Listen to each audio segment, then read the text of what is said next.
Sobat Maestro, sesaat lagi kita akan bersama-sama mengikuti ibadah raya Minggu GBI Sukawarna. Selamat mendengarkan.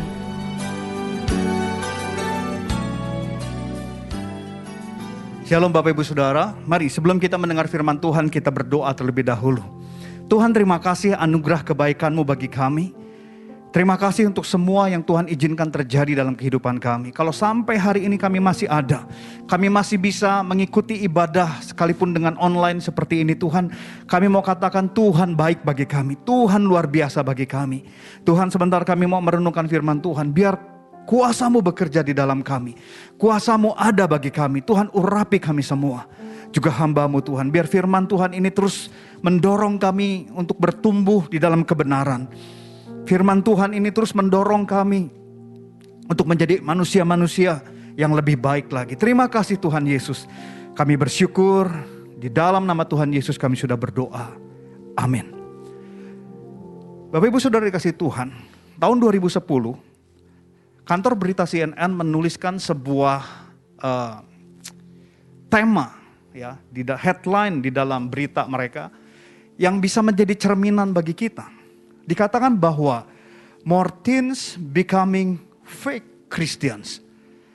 Ya, more teens becoming fake Christians. Jadi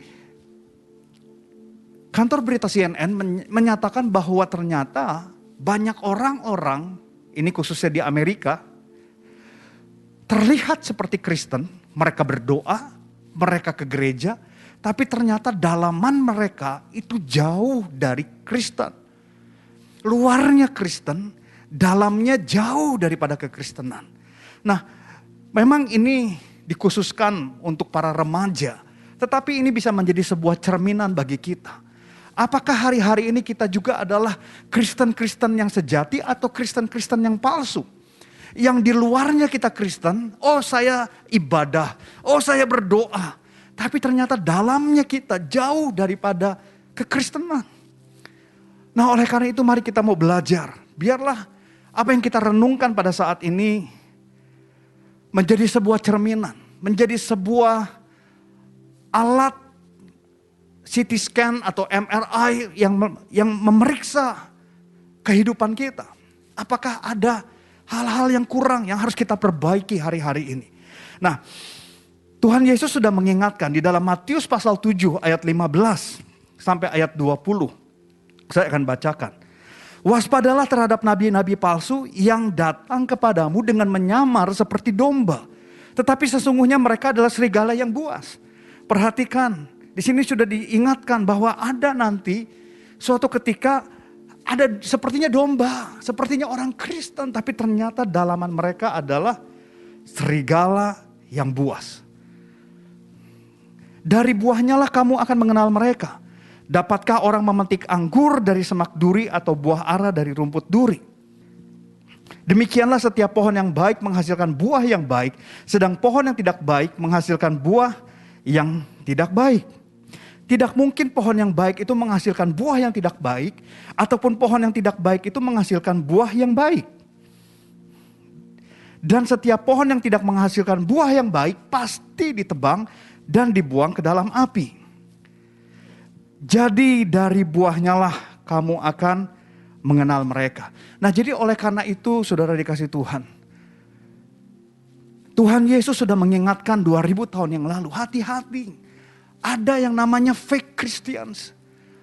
Ada yang namanya orang-orang Kristen palsu. Depannya asli, seperti asli, tapi dalamannya ternyata jauh dari kebenaran.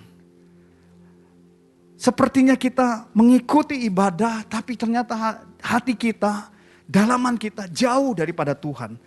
Dan biarlah ini mengingatkan kita, supaya hari-hari ini, yuk kita lebih baik lagi menjadi orang-orang percaya. Yuk kita bangun kehidupan kita menjadi lebih sungguh-sungguh di hadapan Tuhan. Nah, Rasul Paulus pun sudah mengingatkan, di dalam 1 Korintus pasal 10, di ayat yang pertama dikatakan demikian.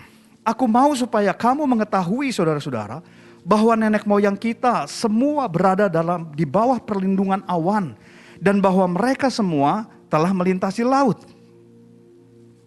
Ayat yang kedua, untuk menjadi pengikut Musa, mereka semua telah dibaptis dalam awan dan dalam laut. Mereka semua makan makanan rohani yang sama. Dan mereka semua minum rohani yang sama. Dan sebab mereka minum dari batu karang rohani yang mengikuti mereka. Dan batu karang itu ialah Kristus. Ayat 5 perhatikan, tetapi sungguh pun demikian Allah tidak berkenan kepada bagian yang terbesar dari mereka. Karena mereka telah ditewaskan di padang gurun. Nah saudara, Rasul Paulus mengingatkan. Sebagai contoh adalah orang-orang Israel. Mereka dikatakan mereka dibaptis. Awan dan api, artinya mungkin ini gambaran kita, mungkin kita sudah dibaptis. Dikatakan bahwa mereka makan makanan rohani yang sama. Mungkin kita dengar firman Tuhan di gereja. Nah kemudian dikatakan mereka juga minum minuman rohani yang sama. Mungkin kita merasa, oh saya sudah menjadi orang Kristen, saya sudah dibaptis. Mungkin kita juga merasa sudah, oh rasanya sudah dibaptis Roh Kudus dan sebagainya dan sebagainya. Kita ke gereja, kita dengar firman Tuhan. Tapi ternyata ayat 5 dikatakan, tetapi sungguh pun demikian Allah tidak berkenan kepada bagian yang terbesar dari mereka. Sekalipun terlihat rohani, tapi ternyata Tuhan gak berkenan. Bukankah ini yang harusnya menjadi sebuah kewaspadaan bagi kita? Bukankah ini yang menjadi warning bagi kita? Mungkin hari ini kita seperti rohani, kita ada di gereja, bahkan kita melayani. Tapi yuk kita sama-sama lihat, apakah kita Kristen yang sejati atau Kristen yang palsu. Di dalam 1 Korintus 10 ayat yang ke-6, dikatakan demikian, semuanya ini telah terjadi sebagai contoh bagi kita untuk memperingatkan kita supaya jangan kita menginginkan hal-hal yang jahat seperti yang mereka perbuat. Nah ternyata Rasul Paulus berkata begini, lihat orang Israel, mereka kelihatannya rohani, tapi ternyata Tuhan gak berkenan kepada sebagian besar dari mereka. Dan Rasul Paulus berkata, jadikanlah mereka contoh. Kenapa? Mereka seperti rohani, tapi dikatakan mereka menginginkan hal-hal yang jahat.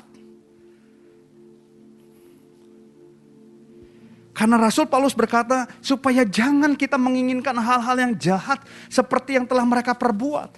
Jadi sekalipun depannya Kristen, tapi ternyata mereka memiliki kejahatan di dalam diri mereka. Nah kejahatan apa yang mereka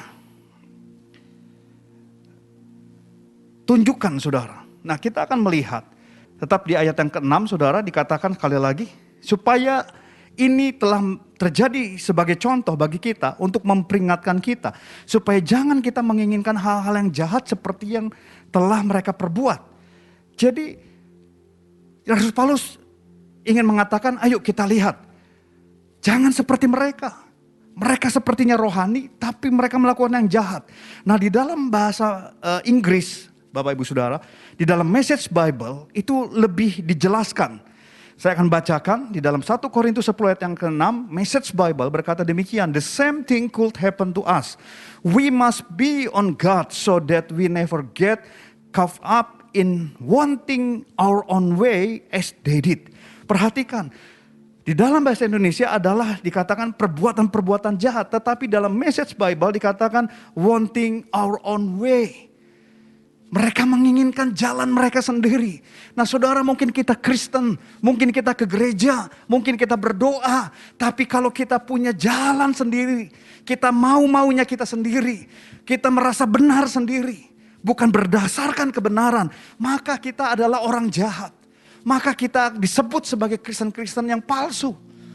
Ya, kita hanya menginginkan jalan kita, cara kita, pokoknya apapun juga yang kita inginkan harus dicapai.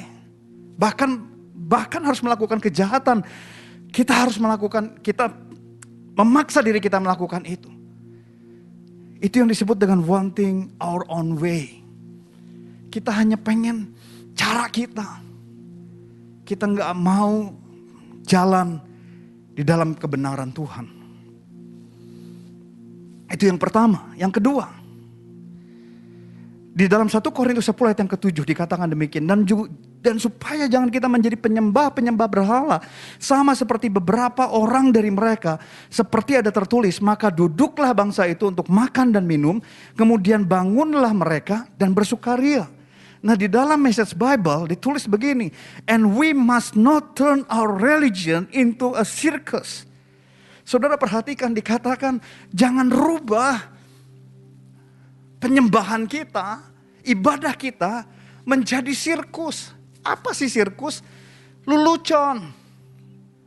Apa sih sirkus? Sesuatu yang menjadi lucu, gak serius. Banyak orang ibadah tapi gak serius. Banyak orang ibadah tapi gak sungguh-sungguh menyembah Tuhan, gak sungguh-sungguh fokus sama Tuhan. Kita sedang buat sirkus di dalam kekristenan kita, saudara. Mari kita mulai introspeksi sama-sama. Mungkin hari-hari ini kita terlihat Kristen, terlihat rohani, tapi kita jauh dari kebenaran karena kita sedang mengubah penyembahan kita, ibadah kita menjadi ibadah seperti sirkus, main-main. Kita gak serius, kita gak sungguh-sungguh fokus sama Tuhan. 1 Korintus 10 ayat yang ke-8, ketiga, janganlah kita melakukan percabulan seperti yang dilakukan oleh beberapa orang dari mereka, sehingga pada satu hari telah tewas 23.000 orang. Nah saudara, di sini dikatakan yang ketiga adalah jangan kita melakukan percabulan. Percabulan di sini bukan hanya bicara percabulan secara fisik, tapi percabulan atau perzinahan secara spirit.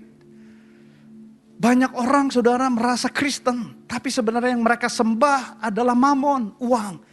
Yang mereka sembah adalah karir mereka. Yang mereka sedang sembah sebenarnya hobi mereka. Mari kita mulai cek, apakah kita menyembah Yesus yang benar? Apakah kita sedang menyembah Yesus yang sungguh-sungguh? Kalau kita ngaku pengikut Kristus, tapi ternyata kita lebih fokus sama yang lain, kita sedang melakukan perzinahan, perselingkuhan. Dan biarlah ini mengingatkan kita hari-hari ini. Biarlah kita menjadi Kristen-Kristen yang sejati. Kristen-Kristen yang mau lebih baik lagi. Saya percaya ini bukan sesuatu yang mudah kita lakukan. Tapi waktu kita mau belajar, saya percaya ini akan mendorong kita menjadi orang-orang lebih baik yang mau katakan amin. Nah di dalam 1 Korintus pasal yang ke-9 berikutnya yang keempat. Dan janganlah kita mencobai Tuhan seperti yang dilakukan oleh beberapa orang dari mereka sehingga mereka mati di pagut ular. Di dalam Message Bible ini lebih jelas dijelaskan. 1 Korintus 10 ayat 9. We must never try to get Christ to serve us. Saudara perhatikan kata-kata ini. We must never try to get Christ to serve us. Saudara tanpa sadar kita sepertinya Kristen, tapi kita sedang menjadikan Tuhan pelayan kita, pesuruh kita. Tuhan hanya untuk bagian hanya untuk kebutuhan-kebutuhan kita. Di sini dikatakan jangan sekali-kali jadikan Tuhan pelayan kita. Saudara, kita yang harus jadi pelayan Tuhan. Kita yang menjadi hamba Tuhan yang mau katakan amin. Bukan Tuhan yang harus jadi pelayan kita. Bukan kita cari Tuhan kalau kita sedang butuh Tuhan. Ada anak-anak muda ya ke gereja hanya ketika mereka mau ujian. Oh, tiba-tiba muncul di gereja. Biasanya gak pernah ke gereja. Kenapa ke gereja? Saya mau ujian, saya perlu Tuhan. Tapi setelah ujian nilainya baik, lupa lagi sama Tuhan. Tanpa sadar kita sedang membuat Tuhan pelayan kita. Dalam kehidupan ini seringkali kita memaksakan kehendak kita sama Tuhan. Kita bukan menempatkan Tuhan yang utama. Tapi sebenarnya kita sedang menempatkan ego kita yang utama. Tuhan hanya bagian supaya ego kita terpuaskan. Yuk kita sama-sama melihat hidup kita. Yuk kita sama-sama belajar sekali lagi. Untuk menjadikan dia yang utama dan pertama dari kehidupan kita. Yang mau katakan amin. Yang kelima. Terakhir. 1 Korintus 10 ayat 10. Dan janganlah bersungut-sungut seperti yang dilakukan oleh beberapa orang dari mereka. Sehingga mereka dibinasakan oleh malaikat maut. Yang kelima adalah begini, jangan bersungut-sungut. Yuk Bapak Ibu Saudara dikasih Tuhan, sekalipun keadaan kita masih belum baik, ayo lebih banyak mengucap syukur. Ayo lebih banyak bersyukur dengan apa yang terjadi dalam kehidupan kita. Sekalipun itu buruk, tapi mari kita bersyukur bukan untuk kejadian buruknya, tapi kita bersyukur Tuhan masih ada dan baik bagi kita. Orang-orang Israel mereka bersungut-sungut. Ada masalah sedikit mereka bersungut-sungut. Baru saja mereka melihat laut terbelah. Mereka dibebaskan oleh mujizat yang luar biasa. Mereka terhindar dari kejaran orang-orang Filistin. Baru 3 hari mereka bersungut-sungut lagi. Mereka bilang, kenapa kita harus ada di padang gurun? Ketika Tuhan buat mujizat, hanya dalam beberapa waktu mereka bersungut-sungut lagi. Saudara, itulah yang membuat mereka dibinasakan di padang gurun. Karena sungut-sungutnya mereka. Mari hari-hari ini kita jaga perkataan kita. Kita bersyukur untuk apa yang Tuhan sudah berikan. Sekalipun itu masih belum mungkin memuaskan diri kita. Tapi ayo kita lebih banyak bersyukur. Lebih banyak bersyukur. 5 hal ini biarlah menjadi cermin bagi kita semua. Kalau saya boleh simpulkan, 5 hal yang harus kita lakukan untuk menjadi Kristen yang sejati atau Kristen yang inside out, dari dalam keluar. Bukan hanya luarnya saja. Sekali lagi, yang pertama, jangan menginginkan hal-hal yang jahat sesuai dengan kehendak kita. Kita hanya pengen kemauan kita yang harus jadi. Tapi mari kita mulai belajar. Ada kehendak Tuhan dalam hidup ini. Dan terkadang kehendak Tuhan berbeda dengan kehendak kita. Jangan menjadikan kekristenan kita seperti sirkus. Yang kedua, ayo ibadah kita, apapun yang kita lakukan, sekalipun melalui online seperti ini, ayo sungguh-sungguh. Jangan main-main sama ibadah kita. Bukan karena Tuhan jahat, tapi biarlah kita menghormati kebesarannya, keagungannya. Yang ketiga, jangan melakukan perzinahan rohani, fisik juga. Yang keempat, jangan menjadikan Tuhan pembantu kita, hamba kita. Dia yang harus jadi Tuhan kita, hamba. Mari milikilah sikap seorang hamba. Kita ini bukan siapa-siapa. Saya ini bukan siapa-siapa. Kalaupun saya bisa bicara di depan Bapak Ibu Saudara, itu anugerah Tuhan. Bukan karena saya mampu, bukan karena saya bisa. Dan yang terakhir, jangan mengeluh dan tidak puas dengan hidup kita. Jangan terus mengeluh. Jangan terus merasa tidak puas. Mulailah belajar untuk bersyukur dengan apa yang Tuhan sudah berikan bagi kita. Amin. Ini biarlah ini menjadi perenungan bagi kita. Yuk jadikan Dia yang utama. Yuk jadikan Dia fokus kehidupan kita. Jangan kita menjadi fake Christians. Bagi Bapak Ibu Saudara yang mau belajar sama-sama, dimanapun kita berada saat ini, ayo bawa hati kita. Kalau kita bisa mengangkat tangan, ayo angkat tangan kita bersama-sama. Haleluya, haleluya, haleluya, haleluya. Mengikut Yesus, itulah kesukaan hatiku. Ku lepas semua hakku untuk mengenal kehendaknya di hidupku. Mengiring Yesus, itulah kekuatan hidupku. Ku yakin anugerahnya mampu jadikanku hamba yang berkenan selalu. Oh, mengikut Yesus, itulah kesukaan hatiku. ku lepas semua hakku untuk mengenal kehendaknya di hidupku, mengiring Yesus, itulah kekuatan hidupku. Ku yakin anugerahnya mampu jadikanku hamba yang berkenan selalu.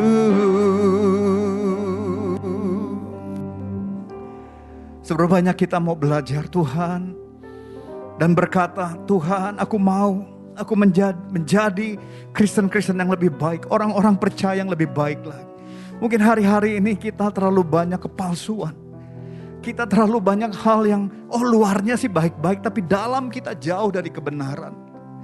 Tapi biarlah saat ini kemurahan Tuhan mengalir bagi kita. Kemurahan Tuhan turun bagi setiap kita. Saya percaya Tuhan sedang melawat kita. Dimanapun kita sedang berada, di rumah, di kendaraan, dimanapun kita berada, Tuhan sedang melawat kita.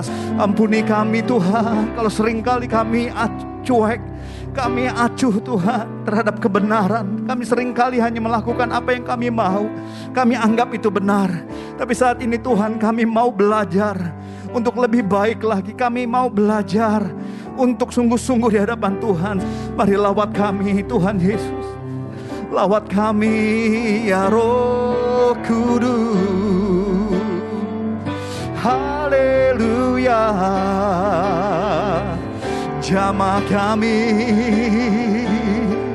Haleluya.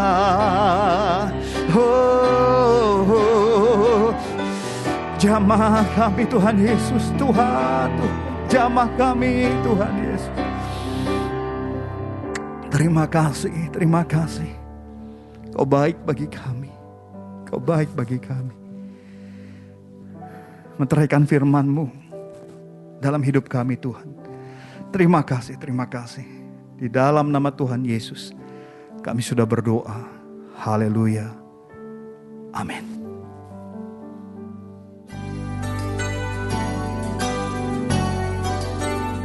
Sobat Maestro, Anda baru saja mengikuti ibadah raya Minggu GBI Sukawarna. Terima kasih atas kebersamaan Anda. Selamat hari Minggu dan Tuhan Yesus memberkati.